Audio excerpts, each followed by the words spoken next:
Mata Di. This book, Loving Grace of Ma Durga, is not only a book, it is a prasad of her love and grace, a letter to all her devotees. I only became the medium to write this book, but actually, it is only and only her who is behind this book, and the real credit for this book should only and only go to her, because my inner being was very much aware that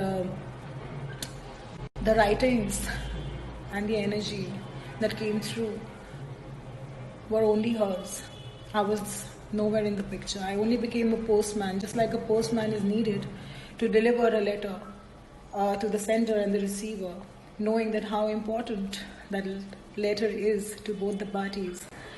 I had been appointed for that job. So I would like to also thank a lot of devotees whom I met on the way. Some devotees I knew, and there were some devotees who were total strangers whom I met on the journey while writing this book. Each one had a beautiful experience to share about their miracle, how Devi Ma had created miracles in their life. I hope their stories give you strength to overcome your challenges in life. Also, I would like to say that I am not the author of the book. It is only and only Devi Ma, and the true credit for writing this book only and only goes to her. So, all thank yous, all reviews, all messages, only her. Thank you. Jai Mata. I am not the writer of this book. My name is just a formality on the book, and I mean it. I would say that why? Because I guess that when you are the author of the book, right, you would not cry. You would know that, what you have written in your book, and, when you would read it, it would make sense, and you would not cry to it. But what was happening was that once I was reading the book, there was a gush of tears that were flowing down my cheeks, and my inside knew, my heart knew that these words were not mine, and I could not take the credit for it, because I guess it was just and just Mata Rani. मैं आज आपको एक और बात भी कहना चाहती हूँ कि जब ये किताब मुझे बोला गया था लिखने के लिए, मैं बहुत ज़्यादा डरी हुई थी और मुझे पता नहीं था कि मैं कैसे लिखूँगी, क्योंकि कहीं ना कहीं मुझे ऐसा लगता था कि कहीं मैं कोई गलत कदम ना उठा लूँ, कुछ गलत ना लिख दूँ। पर जब तक मेरे अंदर मैं था, मैं एक शब्द तक नहीं लिख पाई थी। जिस दिन माँ ने मुझे बोला कि जब तू अपने दिल से ये डर हटाएगी और तू और मैं एक होंगे, उस दिन ये सब हो पाएगा। अगर तू नहीं होगी तो कोई और होगा।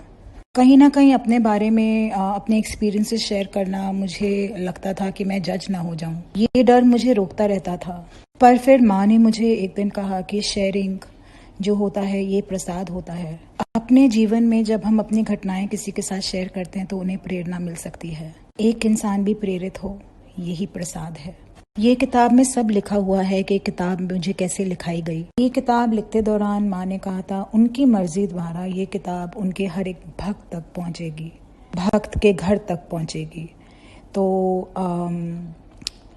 मैंने सोचा कि घर मुझे दिखाया गया, घर वो नहीं जो एक्चुअली हमारा गेट होता है। घर माने भक्त का मन। और साथ साथ माँ ने ये भी कहा कि जिसको मैं पहुँचाना चाहूँगी उस तक ये किताब ज़रूर पहुँचेगी। जब आप ये किताब पढ़ेंगे तो आपको महसूस होगा मैं क्या कहना चाह रही हूँ। बहुत सी ऐसी जगहें हैं जहाँ माँ ने अपने दर्शन दिए हैं। ऐसी घटनाएं मेरे दिल के बहुत करीब हैं।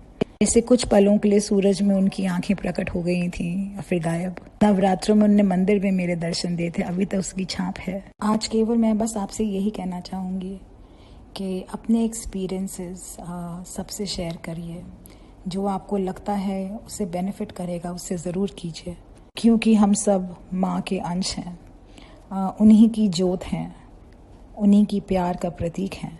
मैं आप जैसी केवल एक माँ की भक्त हूँ जो माँ से बहुत प्यार करती है।